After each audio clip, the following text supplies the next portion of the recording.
first things first, really, if you're watching this and you're considering a research PhD, then that's great. So great that you're even considering it, because PhDs really open up doors, and you're doing really, you can, if you've got the right project for you, you can be doing really exciting research.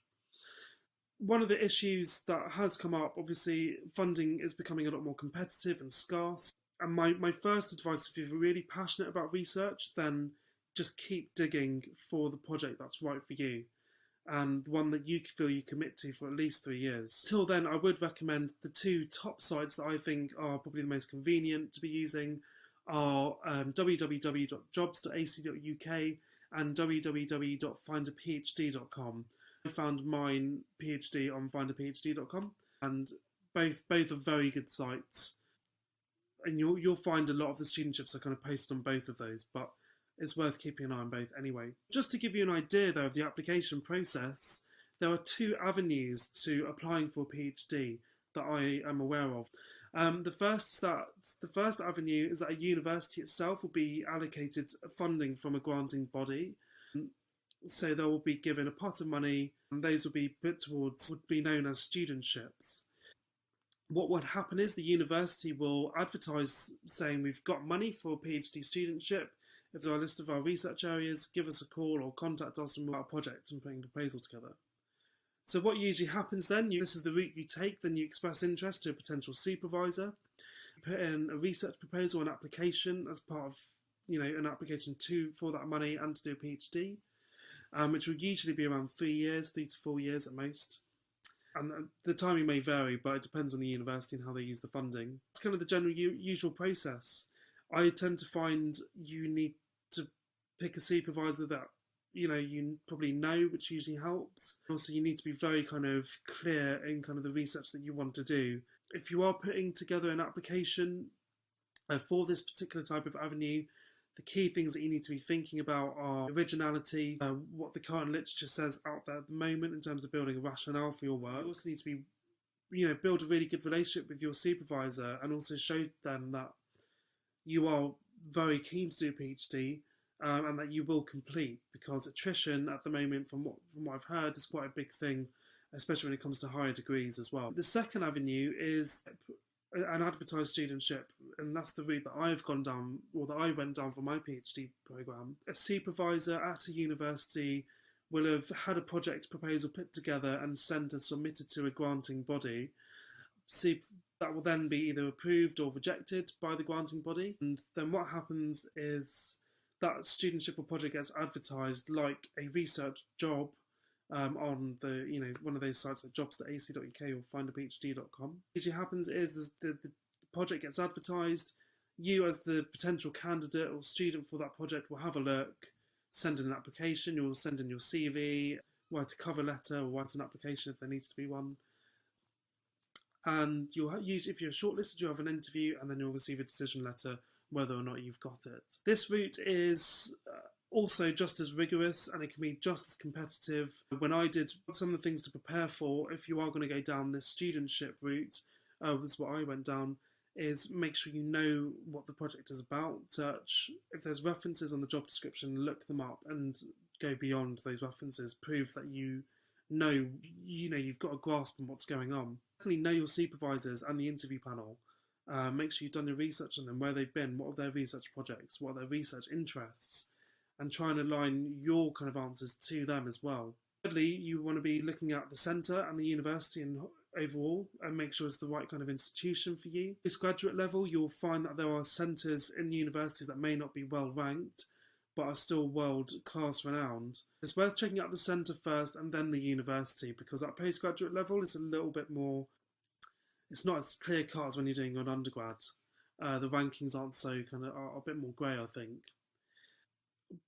But in terms of, from my experience and what I went through, when I did this application for my PhD programme, I had to give a cover letter and a CV.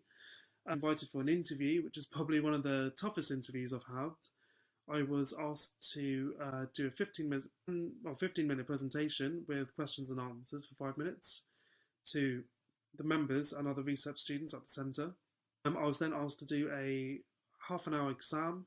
And to analyse two transcripts. 2 kind of informal interviews, and I'll come back to this in a moment, 2 informal interviews with 2 other research students in the centre. And then I had, I think, an hour and a half interview with a panel of 4 members who were the 3 supervisors of the project and one of the directors of the centre as well. My interview process was very rigorous. It happened over around 4 to 5 hours. It was very, very long, but fortunately it paid off and I was successful. So, but I was very prepared, and I spent a lot of time practicing what I was going to say in the interview as well. So a lot of it's preparation and confidence. And one of the things I mentioned just briefly ago was about informal interviews. During my interview process, I had a informal chat with 2 of the other research students.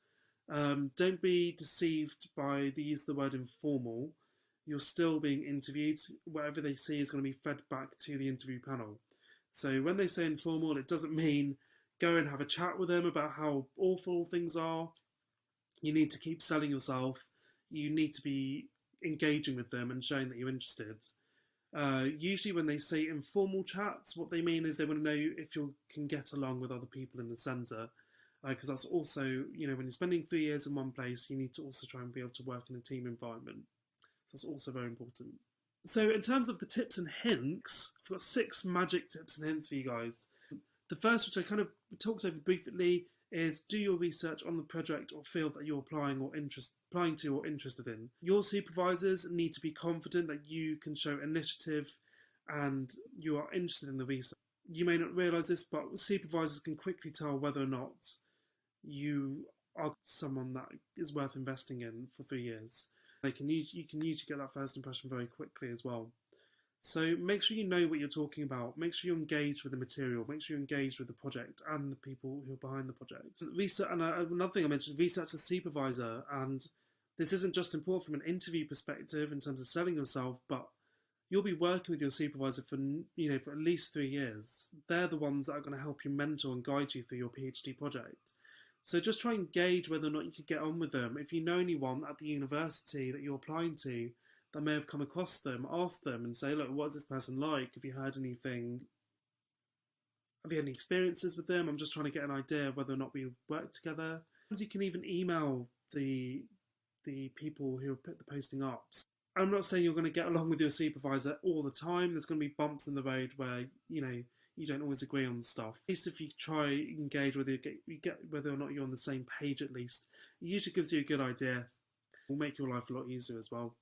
If you're not sure about something, just call them. I mean, these supervisors want people to come and contact with them and talk to them about project ideas. In terms of finances, and if you're fortunate enough to be fully funded, and in my opinion, I think fully funded PhDs you tend to get more out of because you're usually part of another community as well, in terms of training as well, which is usually quite good.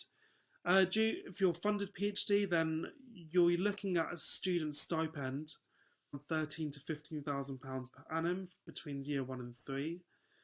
I'm unaware of any other higher funders except for people like the British Heart Foundation, tend to only fund medical research, what I understand anyway. I could be wrong, but that's from what I know.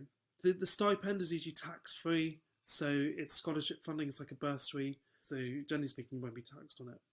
Usually if you're fully funded, you'll also have your tuition fees paid for, and sometimes, if you're lucky enough, you'll also have research expenses to cover.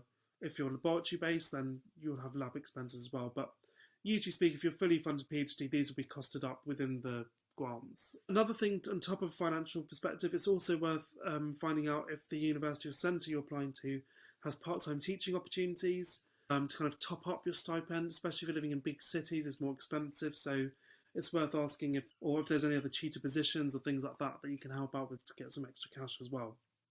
And also you can build up some teaching experience, which is also helpful for future career as well. So I said, as also research the centre, lab or division. There's no league tables for PhD programmes. They have student support or student satisfaction surveys, but generally speaking, obviously PhDs are very niche, so you can't really rank centres of research at the moment. It's not a very clear cut, so to speak. It's always worth checking out the centre, see if you know anyone that knows of the centre. They can give you some feedback on it, give you an idea of what it's like. Those are quite kind of helpful things to be looking at as well.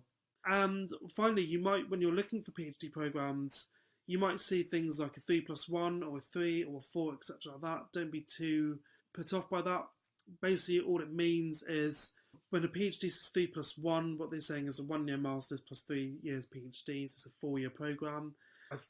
From what I understand, those programmes are much less aren't really happening as often now. It's usually just 3 years of funding, and people are usually expected to have a master's, or it's desirable for a candidate to have a master's before they come into a PhD programme. That also varies, but generally speaking, that a master's will help you. And so those are the kind of 6 points. So just to recap, really. So the first was research the project, research the supervisor, talk to the contact on the job advert or the the studentship advert or the university. You'll check out your funding as well, see what it covers. Research the centre, research the lab, and make sure you know what the programme consists of, the PhD programme, and also check whether or not there is teaching opportunities as well within that. That's kind of my